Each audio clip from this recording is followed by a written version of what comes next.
18.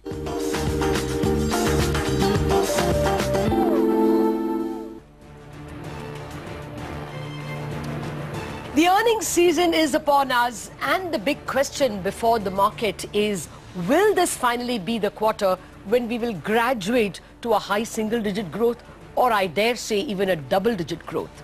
Over the next 1 hour, we will discuss what we can expect from this quarter. Hello and welcome to our earnings special Quarter Se Quarter Tak.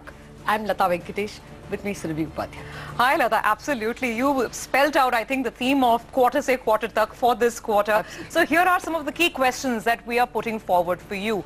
The first question we are asking on the show today is, will the Nifty see double-digit earnings growth in Q2, or will demonetization and GST continue to play spoilsport? Will they continue to haunt the numbers in the second quarter? Third, will Nifty earnings estimate for FY18 and FY19 be lowered even more? And finally, which sectors will lead and which sectors will act as key drags on corporate earnings this time around? And joining us now to answer all those questions and more over the next 1 hour are Sanjeev Bhasin, Executive VP, Markets and Corporate Affairs at IIFL, Dhananjay Sinha, Head Institutional Research at Emkay Global Financial Services, and Anish Damania, CEO and Head Institutional Equities at IDFC Securities. Sanjeev, let's get in our other experts as well. Dhananjay, thanks for joining us on the show. Let's get your estimates in. Single digit, mid-single digit, high single digit, flat. Where does the number stand for Q2? So for our universe, if you consider the non-bank and non-oil sector, the earnings growth that we are sort of looking at is close to 9.5%, a top line growth of something like 10.2%. EBITDA is growing at something close to 10%. Overall, if you look at it, there does appear to be a sort of a considerable skew in terms of sectors that are contributing, largely relating to metals and autos. So if you remove that, then I think the numbers are pretty modest. So it's a very skewed quarter. There is a sort of a modest decline in the margins, but it is still a mixed thing. We'll have to see whether going forward with the rise in commodity prices, will that translate into a sustainable earnings growth? And my hunch is that you might, on the one side, you have a sort of a demand stimulus led by larger government spending. You also would have a scenario where margins will be under pressure because of the increase in raw material prices. So I think in this quarter, since you have a dislocation relating to GST, an inventory built up, inventory run down, all those things have happened. So I don't think this quarter will necessarily replicate or sort of symbolize what will be the trend going forward. Okay. Well, I'll come back to how disappointed the market will be if the numbers indeed turn out to be flat. Okay. Dhananjay, you want to comment on this? IT, considering the kind of move that we've seen, Infosys for that matter, I mean, there's a different tailwind of the buyback that's supporting that stock. But will there be anything material in terms of the business which can move the needle for the stock price? So I think you have a sort of a turmoil that we have already seen, and that's past now. I think the management is trying to sort of resurrect the confidence and try to sort of communicate that there will be no impact on continuity of existing clients after Sikka's exit. My broader sense is that you might actually see a sort of a change and a certain level of dislocation that will happen from a strategy standpoint, and whatever thought process Sikka had, whether that will undergo a change. Whereas it is communicated that the continuity will be there, I have my doubts it will be there. So I think there will be uncertainty that will continue from Infosys standpoint. So we are somewhat cautious on that. Clearly, the only tailwind that we see is this whole inducement by giving high dividend payouts and stuff. So I think those are temporary things. So I think investors will look beyond that, and I think people will look at structural issues, the management issues, and top level management guidance and future strategy.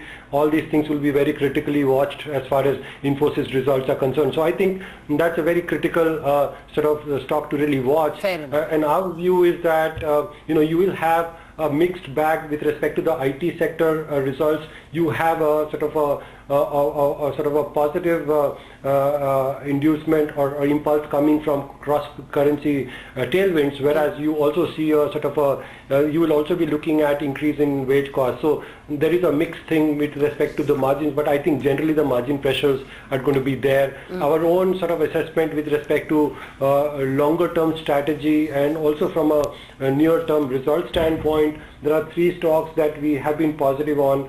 Those includes L&T, Infotech, Emphasis and TCS. Dhananjay, so I mean, what does this mean in terms of the EBITDA or EBITDA per ton metric, which a lot of companies sort of, look at, because as Nigel is explaining, even input prices are rising for metal companies. So if you look at the thing is that the realization for the metal space, especially for the steel manufacturer, is likely to be much higher. You had some impact of the input cost, but I think by and large the margins are going to expand. So if you look at it, for the overall metal space for our universe, the revenue growth is roughly about 26%, and the operating profit growth is almost like 66%, and the PAT growth is almost like a huge 150%. So there is an increase in volume. There is, especially for the steel sector, increase in realization, etc. I think all those things will actually feed into Dhananjay, sector. Is all this in the price, or are we likely to have upside surprises in metals? So I think we are going to have an upside surprise from a metal cycle standpoint. We think that globally there is an uptrend as far as metal prices are concerned, with stronger numbers that are coming from a macro standpoint from advanced economies. There is some concern on China, but by and large there is an upturn globally. So I think from a global metal prices, even now with respect to steel, I think there is an upside with respect to metal prices, and there is a certain supply constraint that is actually being put in place within China, and there is a sort of infrastructure demand that is also there in China. So I think that is going to pan over several years. So there is a sort of a general trend of an upside with respect to metal prices. So I think we had gone a little bit overweight on metal stocks even last year. That trend seemed to be evolving. So I think that trend is going to will continue. And I think this quarter you have a phenomenal expansion as far as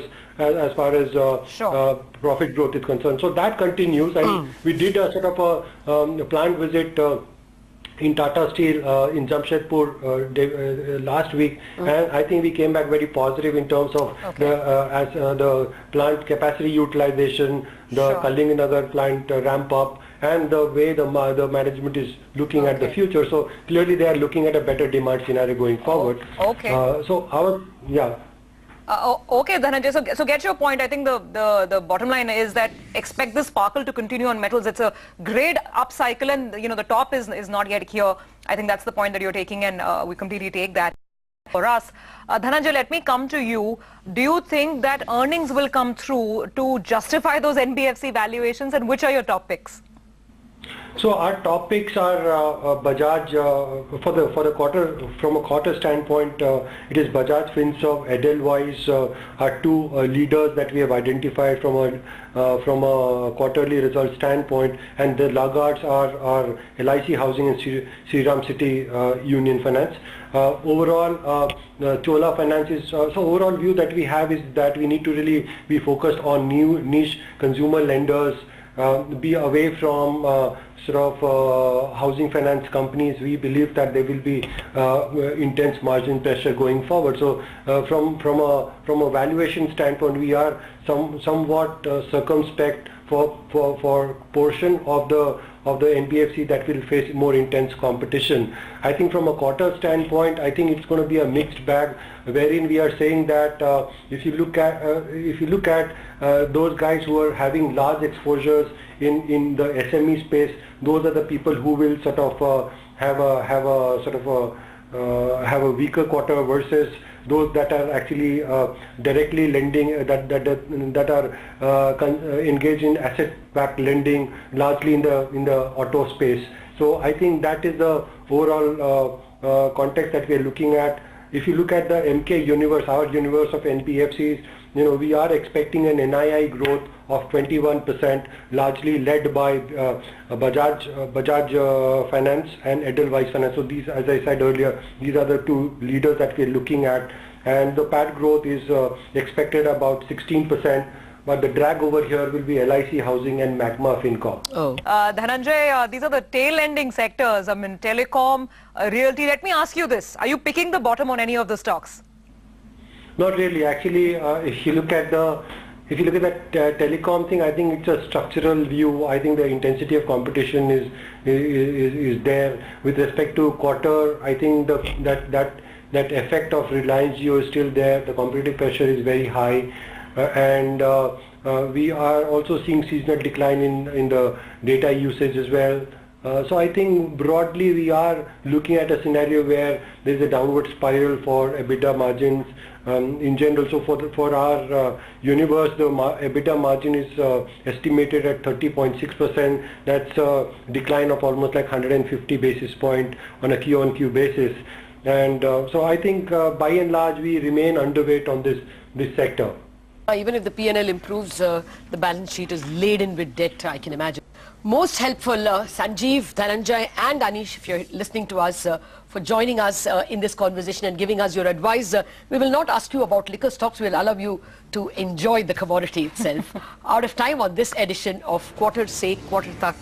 Many thanks for watching. Thank you very much.